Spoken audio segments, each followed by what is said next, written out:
Hi to Dr. Aida and my fellow friends here. My name is Subhasandan and my teammates are Hadia binti Yusuf and Shafika Akila binti Shazmi. We are here doing this video presentation today to provide more insight about women rights issues that deserve more emphasis in this digital era. Our objective is not only to try and persuade you to take a stand on this issue, but we would like to spread awareness on two major issues facing by women in their professional life, which consists of sexual harassment and gender inequality.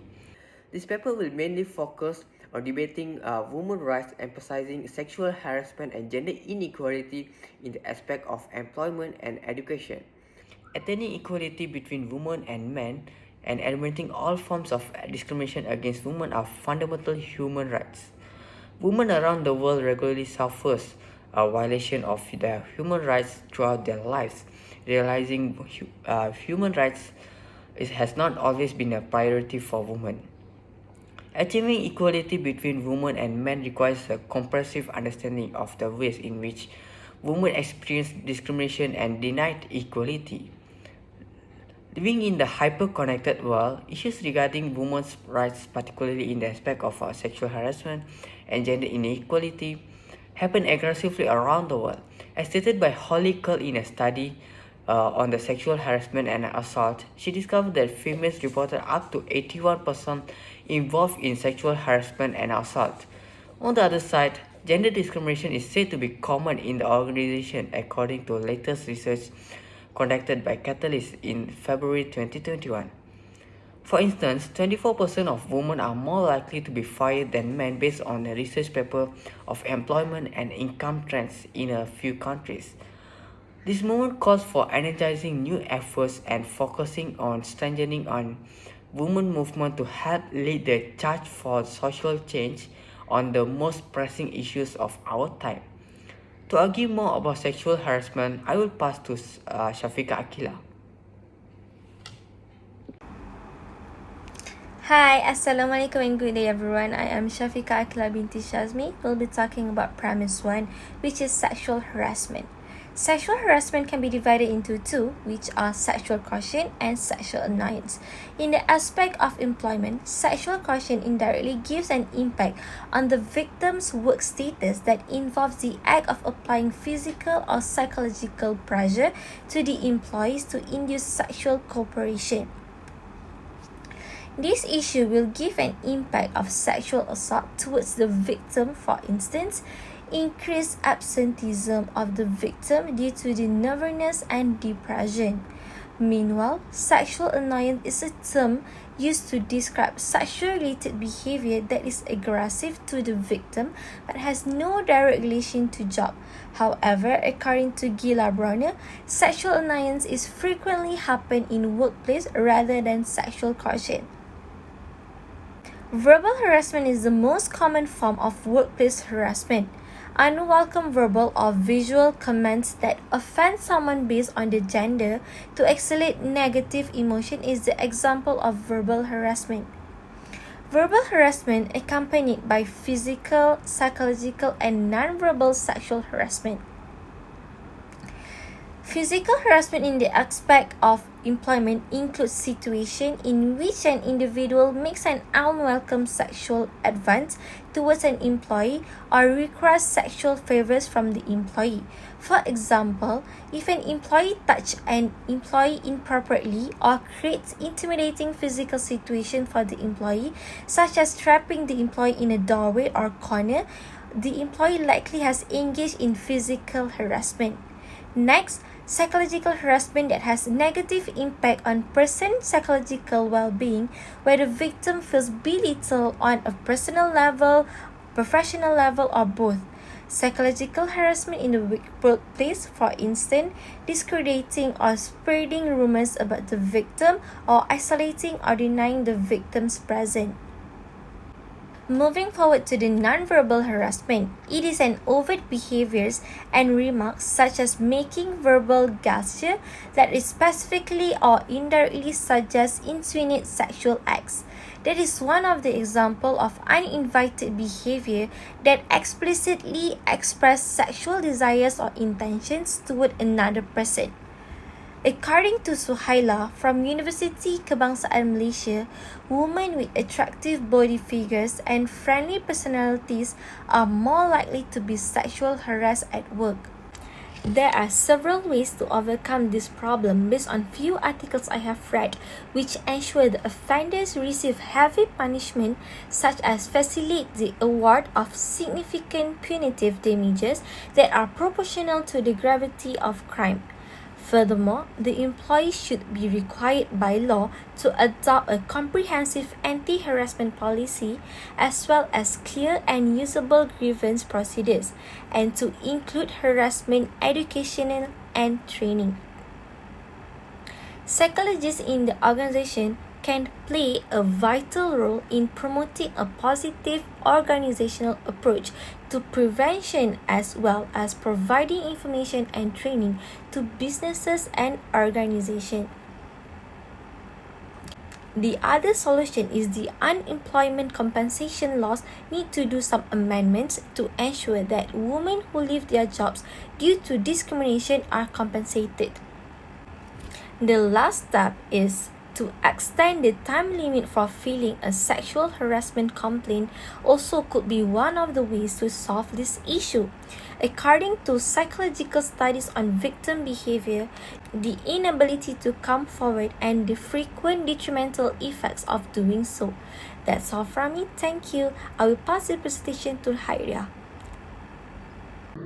Hi, Assalamualaikum and good day Dr. Aida and my fellow friends. My name is Hairia binti Yusof, and in today's video I would like to address premise 2 in our outline, which is all about gender inequality.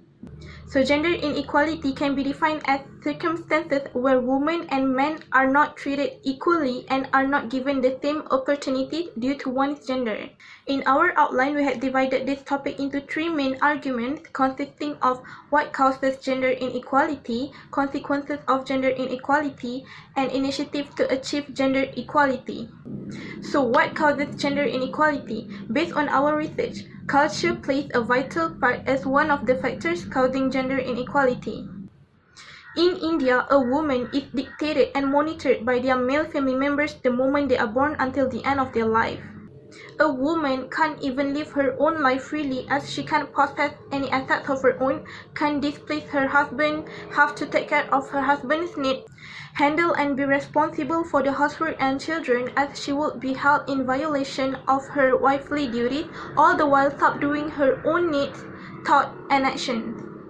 Indian women also grew up in a tradition of devoting themselves for their in-laws after marriage, so the idea of being provided with educational opportunities is kind of unfamiliar, and the type of education they receive is often functional and basic, such as reading, writing, maintaining personal hygiene, and effectively conducting household chores. As the ideology is to keep a woman within the walls of the home and secluded, education is not deemed necessary. In another country, namely Korea, as being a wife and a mother as a woman's main job, child-rearing and inflexible working environment stopping these well-educated and fully competent female workers from keeping their jobs, since balancing home and work at the same time is not an easy thing to do. And I am not afraid to say that a woman will always be discriminated against wherever they are, for instance, in the workplace. Employers seem to be avoiding the cost of maternity leave and women's flexible working rights, including childcare arrangement, through unemployment of female workers in the first place. Not to mention male co-workers that use their gender to build connection with the other men and not including women in their working environment. As a result of this, women are always given backstage roles because they are not considered equal as men. On top, findings state in Korea, women on average earn only 64% of what Korean men earn. Other findings also noted that women hold less political power apart from having lower education levels than men. Gender inequality in education and employment can significantly slow down the economic growth for obvious reasons. In the case of Pakistan, women's rate of education and labor force participation is much less compared to men. Throughout these years, the initiatives or policies that have been adopted to reduce gender discrimination have not yet achieved the desired level of success. Research suggests gender equality should be regarded as how it should be rather than positioning it as a way to achieve a better livelihood among the family or the society. Governments of every country also have to take part by providing more free educational opportunities, encouraging female workers' labor force participation through balanced opportunity for both genders in the private and public sector, or expansion of paid parental leave. And government should also get the community and mass media to provide education of women's rights through awareness campaign. This talk need to be walked as there is the famous phrase circulated for decades that goes like, women do 2/3 of the world's work, produce half of the food but earn only 10% of the world's income and own 1% of the means of production. In winding up my talk, I would like to stress this one African proverb that I thought worth sharing. Says, if we educate a boy, we educate one person, but if we educate a girl, we educate a family and a whole nation. After all being said and done, I see fit to end this video with thanks. Bye! Thank you Arya and Shafika Akila for the fantastic presentation focusing on sexual harassment and gender inequality. Argument discussed by two of them manifest that the issues of women's rights should be given justice and more attention, not specifically in Malaysia, but across many countries, more notably in the employment and education sectors. It is clear that the government plays a huge role by enacting strict laws effectively and imposing severe punishment on organizations or individuals who violate women's rights.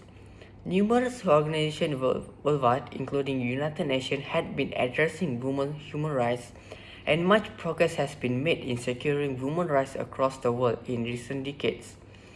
However, important gaps remain and women's realities are constantly changing, with many new manifestations of discrimination against them regularly emerging.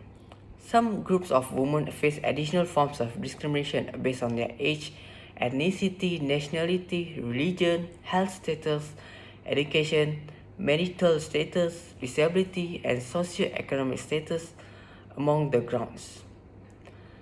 These intersecting forms of discrimination must be taken into account when developing measures and responses to combat discrimination against women. Hence, it is important for organizations, including government and company or education sectors, to provide education and impose policy regarding sexual harassment and gender inequality, where members of organizations, which include employees and students, should learn forms of gender injustice and be conscious of their limits and their rights. Healthy work environment is the organization's responsibility. Everyone should play a vital role in eliminating any kind of discrimination against women to create a better society for us and for future generations to live in. Now it's time to stand with global women movement for their rights. So before end our presentation, we want to thank you Dr. Aida for allowing us to argue and discuss about women's rights issues. Thank you everyone.